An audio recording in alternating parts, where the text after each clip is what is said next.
lorsque Barack Obama est arrivé au sommet de l'État aux États-Unis, et puis il a été sécurisé par la sécurité de son prédécesseur. Il n'a pas cherché ses propres frères, il n'a pas cherché les soldats, soit la sécurité de sa province ou de quoi, mais il a été sécurisé par la même sécurité de son prédécesseur. Il a été la même cuisine de son prédécesseur.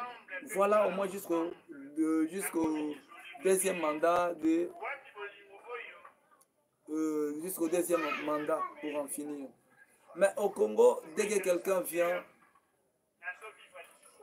au sommet de l'État, il va commencer d'abord à chercher les gardes de sa famille, chercher sa garde dans sa province, dans sa tribu et tout cela. Même la cuisine, il doit chercher toujours soit sa nièce, soit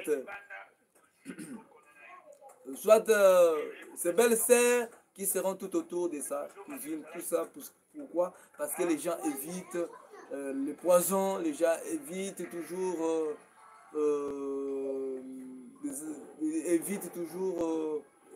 l'État, et voilà, ça freine déjà votre pays. Vous venez au sommet de l'État, vous devez sélectionner les gens par rapport à la qualité. Parce qu'aujourd'hui, vous êtes sélectionneur d'une équipe. Vous ne pouvez pas sélectionner parce que celui-là va me donner 10%, celui-là va me donner 20%, quoi que ce soit. Vous allez tomber dans les chaos. Vous devez faire la sélection par rapport à la qualité. Celui-ci, c'est un bon neuf. Vous ne pouvez pas mettre un bon neuf à côté pour chercher celui qui va vous donner 10%. Celui-ci, c'est un bon défenseur.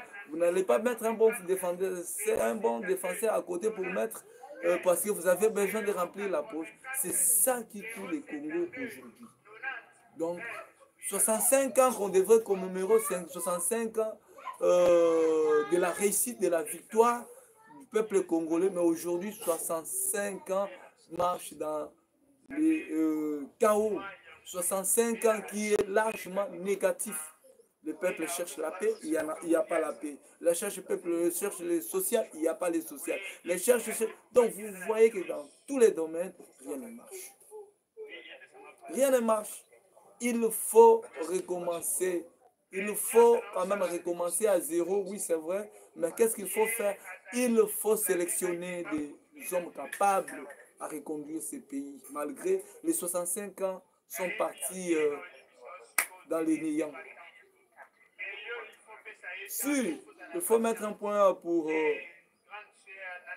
un peu de commentaires d'analyse pour l'accord des États-Unis. Donc, on a signé le 27 juin passé avec la RDC et ainsi que le Rwanda. Moi, je me dis, oui, c'est vrai, c'est une bonne idée, mais c'est une recolonisation.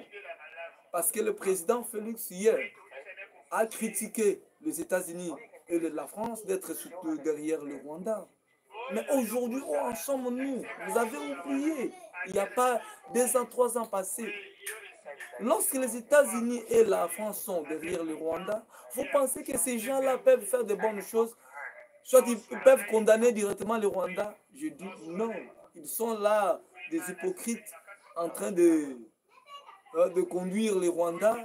Essayez un peu de temporiser, faites un peu ceci. Ce sont le père à la base de la guerre de l'Est du pays.